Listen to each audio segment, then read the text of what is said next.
ওং নমঃ ভগবতে বাসুদেবায়। শ্রীমদ্ ভগবদ গীতা সপ্তদশ অধ্যায় শ্রদ্ধাত্রয় বিভাগযোগ। হরে কৃষ্ণ।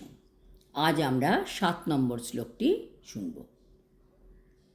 আহারস্তপি সর্বস্য ত্রিবিধো ভবতি প্রিয়ঃ যজ্ঞস্তপস্তথা দানং তেষাং ভেদমিমং শৃণু।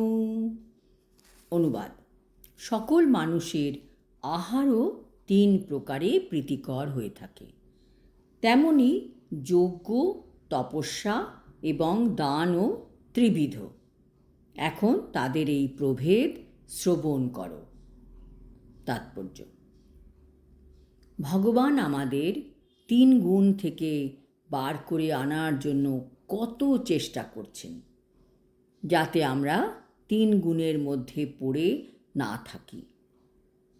তাদের সমস্ত বৈশিষ্ট্য বলছেন এবং সেইগুলি যে কত তুচ্ছ, সত্য, রজ, তম, বিশেষত রজ ও তম গুণ, যা হচ্ছে অত্যন্ত হানিকর, নিকৃষ্ট।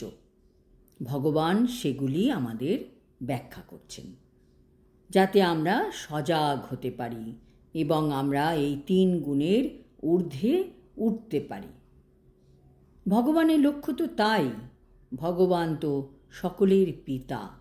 তিনি সব সময় তার সন্তানদের মঙ্গল চান।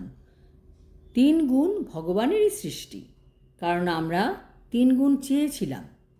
আমরা নিজেদের ভোক্তা করতে চেয়েছি, জীবন এনজয় করতে চেয়েছি, ইন্দ্রিয় তৃপ্তি করতে চেয়েছি, ভগবানের থেকে স্বাধীনভাবে জীবনটাকে ভোগ করতে চেয়েছি। আমাদের এই চাওয়াগুলি পূরণ করার জন্য 3 গুণ হচ্ছে সহায়ক। লক্ষ লক্ষ বছর আমরা আমাদের কামনা বাসনা পূরণ করেছি। কোনো জন্মে রাজা হয়েছি, তো কোনো জন্মে প্রজা হয়েছি। এখন ভগবান বলছেন, অনেক তো হলো, এখন তোমরা এই 3 গুণ থেকে বেরিয়ে এসো, না হলে তোমরা প্রকৃত আনন্দ, সুখ লাভ করতে কখনোই পারবে না। তাই ভগবান আমাদের বোঝাচ্ছেন, যাতে আমরা রজ ও তম গুণ থেকে সত্ত্বগুণে উঠতে পারি, আর তারপর সত্ত্বগুণ থেকে শুদ্ধ সত্ত্বগুণে উঠতে পারি। এই শ্লোকে ভগবান বলছেন, আহারও 3 প্রকার হয়।